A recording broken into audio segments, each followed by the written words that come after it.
Ես էլ գամ ու նստեմ նիկոլական բանտ, ոչ։ Տիգրան Ուրիխանյանը Ռուսաստանի Դաշնությունում է, ասում է, ստիպված է հեռվից համակարգել իր կուսակցության ընտրապայքարը։ Եթե կհիշեք, ես առաջին զոհն եմ 422 հոդվածի քրեական օրենսգրքի։ Ալյանս կուսակցության նախագահը պնդում է, իր նկատմամբ քրեական գործ է կարվել հակաիշխանական կոչերի համար։ Միևնույն է, շարունակում է պայքարը իշխանության իր բառերով պետական դավաճանների դեմ։ Մահապատիժը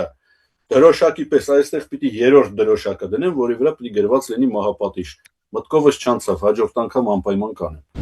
Ալյանս կուսակցությունը խորհրդարանական ընտրություններին մասնակցում է առաջին հերթին այս օրակարգով։ Պետք է վերականգնվի մահապատիժը պետական դավաճանության համար։ Պետական դավաճանների ամբողջ ունեցվածքը պետք է բռնագանձվի։ Անկախ նրանից թալանել է այս 8 միլիարդը պարտք բերելու 8 տարի բյուջեն կեղեքելու, լափելու, թալանելու արդյունքում, թե պապը ժառանգել է ինչ-որ մի բան։ Նույնիսկ եթե փոշեկուլ են ժառանգե, հետո ինքը օրինակի համար այդ ուներ չուներ այդ մի փոշեկուլն ուներ, հետո ստորագրում էր դավաճանական թղթեր, այդ փոշեկուլն էլ պիտի բռնագանձվի։ Հայաստանի Հանրապետության բոլոր բանկերը պետք է հանրայնացվեն, Ալյանս կուսակցության նախընտրական ծրագրի դրույթներից է։ Մենք ասում ենք բանկերը պիտի հանրայնացվեն եւ դառնան հանրային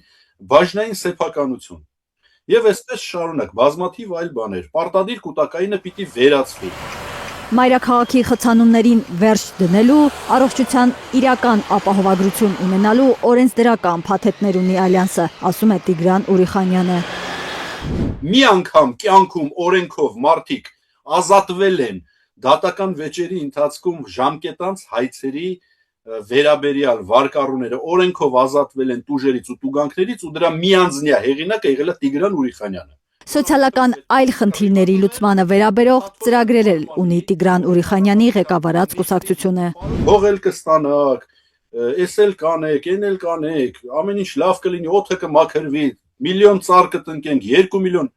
բայց առանցքային ուրիշ է։ Առանցքայինը իշխանությանը, նրանց պահողներին, սատարողներին պատասխանատվության կանչելն է, ասում է Տիգրան Ուրիխանյանը, ավելացնում, Ալյանսին քվե են տալու նախ եւ առաջ այն մարդիկ, որոնք կողմ են խիստ պատիժներին։ Արփիս Քեսյան, Առաքել Օհանյան, Անի Ղանդիլյան, Հայլուր։